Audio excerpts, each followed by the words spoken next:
자, 1면입니다. 문재인 정부 일자리 2탄 공공기관 잡쉐어링. 잡쉐어링이라는 거는 일자리 나눈다 그런 얘기죠. 임금 총액 맞춰 인원 자율 조정, 연말부터 정원 탄력제 실시, 올해 일자리 2,500개 창출 기대, 의료 교육 등 주요 대상들 뜻. 자, 블랙리스트 헌법 정신 위배, 김기춘 징역 3년, 전부 다 일면 기사들입니다. 자, 문재인 정부 첫 검찰 고위급 인사, 대대적 물갈이에 호남 약진, 검사장 이상 44명 중에 호남 출신이 11명이랍니다. 정부 측에서 민자도로 안 짓겠다. 서울 세종고속도로 국비로, 이런 얘기 있네요. 이게 그 민자고속도로 같은 게 요즘 최근에 많이 생겼는데 유료도로들도 생겼고. 네, 안녕하세요. 근데 나는 그게 비싸기도 하고요. 너무 비싸요. 유료고속도로 비싸기도 하고, 그게 너무 정부가 할 일을 민간에 떠넘겨서 사람들한테, 그냥 국민들한테 이제 경제적인 부담을 전가하는 게 아닌가, 난 그런 생각이 들더라고요. 그 최저 수익 보장 그런 것도 그렇고 아주 족같은 놈들이지. 자, 이면입니다. 카카오뱅크 첫날 18만 계좌 개설, 아까 14만 아니었나 조사해보서는. 금융거래 혁명 예고. 올해인가 작년인가, 올해인가 내년인가, 그 뭐지, 시티은행인가에서 그 오프라인 지점들을 5개 빼고 다 없앤다 그랬죠. 그런 움직임에 발맞춰 가는 것 같은데, 그 족같은 알랩 키보드 무한 그런 것 좀, 그런 것부터 좀 탈출해야 그 한국 금융이라는, 전자금융이라는 게 좀 진일보하지 않겠나, 그런 생각을 합니다. 지금 구조는 그런 프로그램이나 그런 보안을 제대로 안 잡힐 시에는 피해자한테 이제 책임이 돌아가는 그런 기형적인 구조, 보안 구조로 난 알고 있는데, 근데 그게 기업들이 어쨌건 책임지고 수사하고 할 수 있는 그런 세상이 오길 바랍니다. 자, 3면입니다. 문 대통령 오뚜기 회장의 착한 기업 이미지가 가뚜기 만들어내.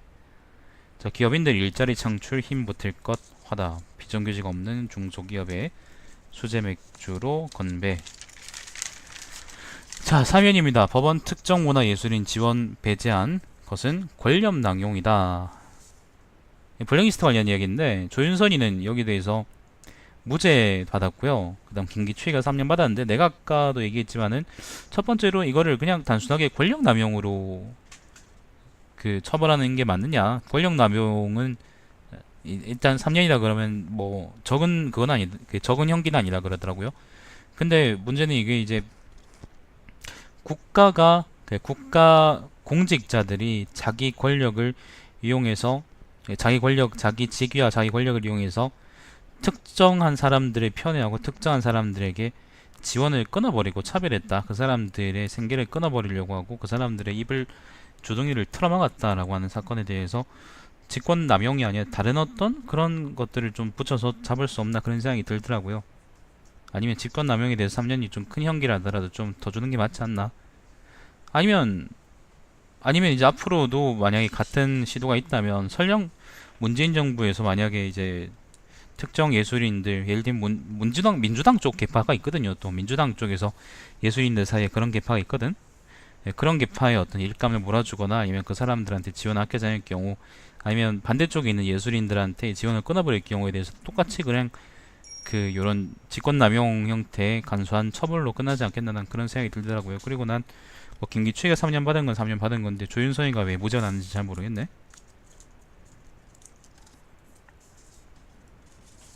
조윤선 명단 관여나 보고받은 증거 부족이라고 합니다. 무죄 판정 이유가. 자, 오면입니다. 검사장 5명 줄여 인적 쇄신, 두 번째 여검사장 탄생.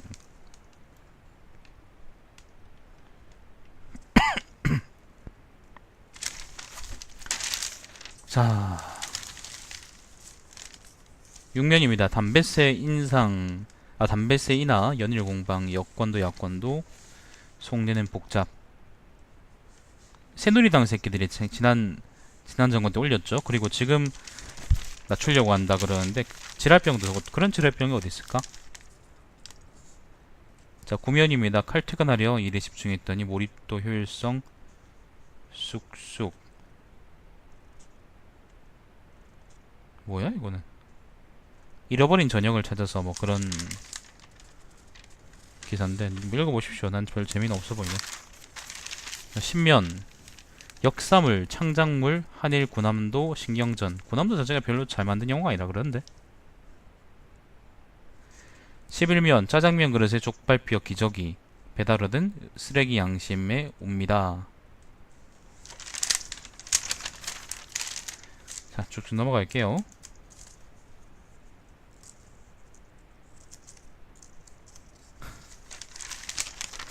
카카오톡 쓰세요. 왜 안 써요?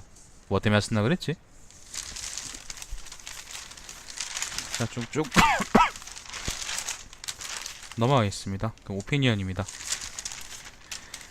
자, 26면 경방에 수사한 베트남행. 경방이라는 게 경성방직이라는 임금입니다. 근데 요게 최저임금 인상 때문에 100년 된 기업인데 최저임금 인상 때문에 한국을 떠나서 베트남으로 공장을 이전한다고 이제 뭐 조선일보 등등이 발표했다고 하는데 거기에 대한 이야기입니다. 자, 보건교사의 한숨이라는 칼럼이 있습니다. 학교보건법 바칠 시행령 미비 여전 추경 따른 증언은 세발의 피해 불과.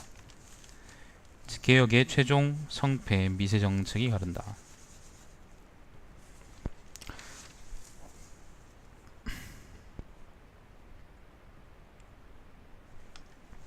그 다음에 머리가 하는 노동, 손이 하는 노동이라는 칼럼이 있어요. 정책 사회부 기자가 쓴 글인데 요거는 뭐냐면 이제 사무직 그 화이트 칼라하고 블루 칼라 노동자들의 노동 가치에 관한 이야기 같은데 한번 읽어보시죠. 자, 27면입니다. 정부의 격차 해소 노력과 노조의 화답이라는 칼럼이 있어요. 이것도 노동 관련된 이야기입니다. 한번 읽어보시죠. 마지막 문단이 이렇습니다. 격차 해소를 향해 막 시동을 걸고 표용의 시대를 열어가겠다는 이 정부의 진정성이 의심되지 않는다면 노동조합은 이러한 흐름에 적극 편승해야 할 뿐만 아니라 그것이 후퇴하지 않도록 더욱더 강하고 선도적으로 움직일 필요가 있다. 네, 요게 요 칼럼의 주제입니다. 사설입니다. 중구난방 세제 개편론 정책 신뢰성만 해친다. 블랙리스트는 헌법 정신에 위배한 범죄라고 전하는 법원. 경희대 청소노동자 정규직화 다른 대학으로 확대되길. 끝.